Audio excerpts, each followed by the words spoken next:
ఇరాన్కు సంపూర్ణ మద్దతు ప్రకటించారు Putin. Persian నూతన సంవత్సరమైన నౌరూజ్ సందర్భంగా వారికి శుభాకాంక్షలు తెలిపారు. నమ్మకమైన విశ్వసనీయమైన భాగస్వామిగా ఉంటామంటూ ఇరాన్కు మద్దతు ప్రకటించారు Putin. Persian new year Nowruz సందర్భంగా ఇరాన్ నేతలకైన విషయం చెప్పారు. ఉక్రెయిన్కు అమెరికా సహాయాన్ని నిలిపివేస్తేనే తాము ఇరాన్కు నిఘా సమాచారాన్ని ఆపిస్తామంటూ పుతిన్ వ్యాఖ్యానించినట్టుగా కూడా వార్తలు వస్తున్నాయి. అయితే ఈ వ్యాఖ్యలను రష్యా దౌత్యవేత్త ఖండిస్తున్నారు. ఇక మరోవైపు యుద్ధం ప్రస్తుతం 3వ వారం దాటుతుంది. ఈ నేపథ్యంలో ఇరు దేశాల మధ్య ఇటు రష్యా అలాగే అటు ఇరాన్ మధ్య సంబంధాలకు సంబంధించి మరొకసారి పుతిన్ నొక్కి చెప్పారు. ఇరాన్కు తాము చిరకాల మిత్రదేశంగా భాగస్వామిగా కొనసాగుతామంటూ స్పష్టం చేశారు. యుద్ధం 3వ వారంలోకి వచ్చిన నేపథ్యంలో దేశాలు ఆయిల్ సంక్షోభంలో కొట్టుమిట్టాడుతున్న సమయంలో రష్యా అతిపెద్ద బాంబు పేల్చింది. ఇరాన్ నూతన సంవత్సరం పర్షియన్ కొత్త ఏడాదైన నౌరూజ్ సందర్భంగా ఇరాన్ దేశ నాయకులకు రష్యా అధ్యక్షుడు పుతిన్ విషయం చెప్పడంతో పాటు ప్రపంచ దేశాలను అవాక్కయ్యేలా ఆయనకు స్టేట్మెంట్ ఇచ్చినట్టుగా కూడా వార్తలు వస్తున్నాయి. టెహ్రాన్కు మాస్కో విశ్వసనీయమైన మిత్రుడని, నమ్మకమైన భాగస్వామి అంటూ కామెంట్ చేయడం సంచలనంగా మారింది. మామూలు రోజుల్లో ఈ విషయాన్ని అంత సీరియస్గా తీసుకోవాల్సిన అవసరం లేకపోయేది. అయితే ఇప్పుడు యుద్ధం నడుస్తున్న నేపథ్యంలో ఇరాన్ దేశంపై అమెరికా, ఇజ్రాయెల్ యుద్ధం చేస్తోంది. ఈ క్రమంలోనే ఇరాన్ నాయకుడు రష్యాకు నమ్మకమైన విశ్వసనీయమైన దేశం, మిత్రులు అంటూ పుతిన్ చెప్పడం అంటే ఇరాన్ దేశానికి ఆర్థికంగా, ఆయుధపరంగా రష్యా వెన్నుదన్నుగా నిలుస్తుందనడానికి ఇదే సాక్ష్యం అంటూ ప్రపంచ దేశాలు గుసగుసలాడుకుంటున్నాయి. అయితే ఇరాన్కు రష్యా అండగా ఉంటుందని చెప్పడం ద్వారా అమెరికా, ఇజ్రాయెల్ దేశాలపై ఇరాన్ యుద్ధం ఎక్కువ రోజుల్లో కొనసాగే అవకాశం ఉందని స్పష్టమవుతున్నట్టుగా విశ్లేషకులు అంటున్నారు. ఇరాన్ దేశానికి ఆయుధపరంగా, టెక్నాలజీ పరంగా చైనా, రష్యా సపోర్ట్ చేస్తున్నాయనే వాదన కూడా చాలా రోజులుగా కొనసాగుతోంది. ఇప్పుడు ఇరాన్ దేశ కొత్త ఏడాది నౌరూజ్ సందర్భంగా పుతిన్ విశేష చెప్పడంతో పాటు నమ్మకమైన విశ్వసనీయమైన దోస్త్ అంటూ సంబోధించడం చూస్తుంటే ఇరాన్ ప్రయోగించే ఆయుధాలు, మిసైల్స్, బాంబుల వెనుక, ఇరాన్ లక్ష్యాల వెనుక రష్యా మద్దతున్నట్లే అంటూ స్పష్టమవుతుందని, యుద్ధం చాలా రోజులు నెలల పాటు కొనసాగే అవకాశం కూడా లేకపోలేదనేది పుతిన్ కామెంట్లతో తేలిపోతోంది. ఇక ఇప్పటివరకు ఇరాన్ వెనుక మాత్రమే ఉన్న రష్యా ఇక ఇరాన్ దేశానికి మద్దతుగా యుద్ధంలోకి దిగితే ఉక్రెయిన్తో చేతులు కలిపి ఇప్పటికే రష్యాతో యుద్ధం చేస్తోంది అమెరికా. ఇలాంటి టైంలో ఇరాన్పై యుద్ధానికి దిగిన అమెరికాకు పరోక్షంగా రష్యా మద్దతు ఇవ్వడం ద్వారా టిట్ ఫర్ టాట్ అంటున్నారు ఆర్థిక అంతర్జాతీయ నిపుణులు. ఈ నేపథ్యంలో రష్యా ఇచ్చినటువంటి స్టేట్మెంట్ కేవలం పండుగ సందర్భంగా, అంటే కొత్త సంవత్సరం సందర్భంగా విశేష చెప్పడానికే పరిమితమైనట్లయినా లేదా దీని వెనుక ఇంకేదైనా మతలబు ఉందా అనే కోణంలో ఆలోచించాల్సి వస్తుంది. ఎందుకంటే ఇప్పుడున్న సందర్భంలో సాధారణంగా ఇవి ఎప్పటి మాదిరిగానే చెప్పే విశేషగా భావించాల్సిన అవసరం లేదు. విశ్వసనీయమైన, నమ్మకమైన భాగస్వామిగా ఉంటామంటే ఖచ్చితంగా రష్యా బ్యాక్ ఎండ్ సపోర్ట్ చేస్తుందని వాదనలు వినిపిస్తున్నాయి. పర్షియన్ నూతన సంవత్సరం నౌరూజ్ సందర్భంగా రష్యా అధ్యక్షుడు వ్లాదిమిర్ పుతిన్ ఇచ్చినటువంటి స్టేట్మెంట్ ఇప్పుడు సంచలనంగా మారుతోంది. ఇది ఒక రకంగా ప్రపంచ దేశాలను ఆలోచింపజేస్తోంది.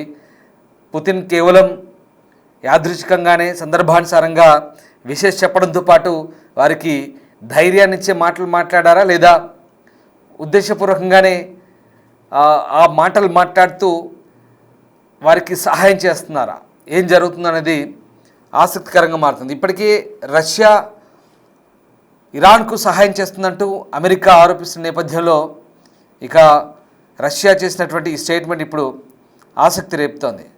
ప్రధానంగా రష్యా ఇరాన్కు రియల్ టైం ఇంటెలిజెన్స్ని అందించడం ద్వారా, అంటే GPS సిస్టమ్ని అందించడం ద్వారా అమెరికా అలాగే ఇతర ఇజ్రాయెల్ లాంటి దేశాల లక్ష్యాలను ఇరాన్ గట్టిగా ఢీకొట్టగలుగుతుందనే వాదనలు కూడా వినిపిస్తున్నాయి. దీనికి సంబంధించి ఇప్పటికే అమెరికా నిఘా సంస్థలు కూడా ఆరోపణ చేస్తున్నాయి. అయితే రష్యా ఈ విషయంపై ఎక్కడ ఎప్పుడు పెద్దగా మాట్లాడలేదు.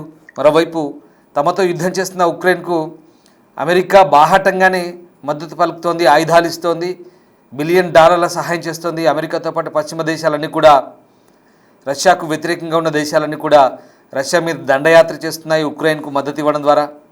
దీంతో ఇక్కడ ఇరాన్కు రష్యా సపోర్ట్ చేయడం పెద్ద విచిత్రమేమీ కాదంటూ అంతర్జాతీయ విశ్లేషకులు చెప్తున్నారు. పైగా ఈ విషయంలో రష్యా అమెరికాకు టిట్ ఫర్ టాట్ అన్నట్టుగా, అంటే కుక్క కాటుకు చెప్పదెబ్బ మాదిరిగా రష్యా వ్యవహరిస్తున్నట్టుగానే అర్థం చేసుకోవాలన్నట్టుగా విశ్లేషకుల వాదన కనిపిస్తుంది. అయితే అమెరికా, ఇరాన్, ఇజ్రాయెల్ యుద్ధంలో రష్యా ఎవరి వైపు? ఇరాన్ వైపేనని ఎవరైనా సింపుల్గా సమాధానం చెప్తారు. కానీ తమ చిరకాల బంధాన్ని కాదని అమెరికాకు మద్దతు ఇచ్చేందుకు రష్యా వచ్చినట్లు వాషింగ్టన్ పోస్ట్ అనే ఒక పత్రిక రిపోర్టు వెల్లడించడం సంచలనంగా మారింది. ఇరాన్పై యుద్ధంలో అమెరికాకు సహాయం చేస్తామని, కానీ తమ షరతును అంగీకరిస్తేనే అది చేస్తామంటూ రష్యా అధ్యక్షుడు పుతిన్ చెప్పినట్లు రిపోర్టులో పేర్కొంది. అయితే ఈ రిపోర్టు ఫేక్ అంటూ రష్యా కొట్టిపారేస్తోంది. ఇంతకీ వాషింగ్టన్ పోస్ట్ ఏం చెప్పింది? వాషింగ్టన్ పోస్ట్ ప్రధాన సారాంశం ఏంటంటే, ఒకవేళ ఇరాన్కు రష్యా మద్దతు ఆపాలనుకుంటే అక్కడ ఉక్రెయిన్కు అమెరికా మద్దతు ఆపాలి. దీంతో మ్యూచువల్ అండర్స్టాండింగ్తో ఈ అంశంలో ముందుకెళ్దామనేది వాషింగ్టన్ పోస్ట్ కథనం. కానీ ఇది ఎంతవరకు నిజం? దీనికి సంబంధించి రష్యన్ అధికారులు ఏమంటున్నారు ఇప్పుడు తెలుసుకునే ప్రయత్నం చేద్దాం. యుఎస్ మీడియా పొలిటికోలో రిపోర్టు గురించి ఉన్నటువంటి ఒక రిపోర్ట్, ఒక కథనం ఏంటంటే, రష్యా దౌత్యవేత్త పుతిన్ సహచరుడు కిరిల్ దిమిత్రియేవ్ అమెరికాకు ఒక ప్రతిపాదన పెట్టారని, అమెరికా ఉక్రెయిన్తో సాంకేతిక సంబంధాలను తెంచుకుంటే ఇరాన్కు ఇంటెలిజెన్స్ సహకారం అందించడం ఆపేస్తామంటూ యుఎస్ దౌత్యవేత్తలు స్టీవ్ విట్కాఫ్, జార్డ్ కుష్నర్తో జరిగిన సమావేశంలో ఆఫర్ చేసినట్లుగా నివేదికలో ఉంది. 2022 ఫిబ్రవరి నుంచి జరుగుతున్నటువంటి రష్యా ఉక్రెయిన్ యుద్ధంలో అమెరికా ఉక్రెయిన్కు సహకారాన్ని అందిస్తున్న విషయం తెలిసిందే. అయితే ఇదంతా తప్పుడు సమాచారమని కావాలని దుష్ప్రచారం చేసినట్లుగా రష్యా దౌత్యవేత్త కిరిల్ దిమిత్రియేవ్ ప్రకటించారు. ఇదంతా ఫేక్ అంటూ ఒక్క మాటలో తేల్చేశారు రష్యా దౌత్యవేత్త. అంతకుముందే ఇరాన్తో తమకున్న అనుబంధాన్ని వెల్లడిస్తూ రష్యా అధ్యక్షుడు కూడా సందేశం ఇచ్చారు. ఇరాన్ నూతన సంవత్సరం, పర్షియల్ కొత్త ఏడాది అయినటువంటి నౌరూజ్ సందర్భంగా ఇరాన్ దేశ నాయకులకు రష్యా అధ్యక్షుడు పుతిన్ విషెస్ చెప్పారు. విషెస్తో పాటు పుతిన్ ఇచ్చిన సందేశం ఏంటంటే, ఒక రకంగా ప్రపంచ దేశాలను అవాక్కయ్యేలా చేసింది. తెహరాన్కు మాస్కో విశ్వసనీయమైన మిత్రుడని, నమ్మకమైన భాగస్వామి అంటూ కామెంట్ చేయడం సంచలనంగా మారింది. మామూలు రోజుల్లో ఈ విషయాన్ని అంత సీరియస్గా తీసుకోవాల్సిన అవసరం లేకపోయినప్పటికీ ఇప్పుడు యుద్ధం నడుస్తుంది కాబట్టి, ఇరాన్ దేశంపై అమెరికా, ఇజ్రాయెల్ యుద్ధం చేస్తుంది కాబట్టి రష్యా ఈ స్టేట్మెంట్ ఇవ్వడం ద్వారా ఇదొక ఆసక్తికర పరిణామం. ఈ క్రమంలోనే ఇరాన్ నాయకుడు రష్యాకు నమ్మకమైన, విశ్వసనీయమైన దేశమని, మిత్రులంటూ పుతిన్ చెప్పడం అంటే ఇరాన్ దేశానికి ఆర్థికంగా, ఆయుధపరంగా రష్యా వెన్నుదన్నుగా నిలుస్తుందని అనడానికి ఇదే సాక్ష్యం అంటూ ప్రపంచ దేశాలైతే ప్రస్తుతం గుసగుసలాడుకుంటున్న పరిస్థితి కనబడుతుంది. సో ఏదేమైనా ఇప్పుడున్నటువంటి పరిస్థితుల్లో మరి రష్యా మామూలుగానే ఈ విషయంలో ఎప్పట్లాగానే విషయం చెప్పడానికి కేవలం స్పందించిందా, లేదా నిజంగానే రష్యా ఇంటెలిజెన్స్ సహాయాన్ని అందిస్తున్న విషయాన్ని అమెరికా ఆరోపిస్తున్నట్టుగా కొనసాగిస్తుందా, అసలు అందిస్తుందా లేదా అనేది పక్కన పెడితే, ఒకవేళ ఉక్రెయిన్కు అమెరికా సహాయం ఆపేస్తే రష్యా ఇటువైపు సహాయం ఆపేస్తుందనే విషయాన్ని కిరిల్ దిమిత్రియేవ్ అనే దౌత్యవేత్త చాలా సీరియస్గా ఖండించారు. ఇక అది పక్కన పెడదాం. అది పక్కన పెడితే ప్రస్తుతం ఉన్న పరిస్థితిలో రష్యా ఈ స్టేట్మెంట్ ఇవ్వడం ద్వారా ఇరాన్కు నైతిక మద్దతు ఇచ్చినట్లయింది. ఇది కాదనలేదు వాస్తవం.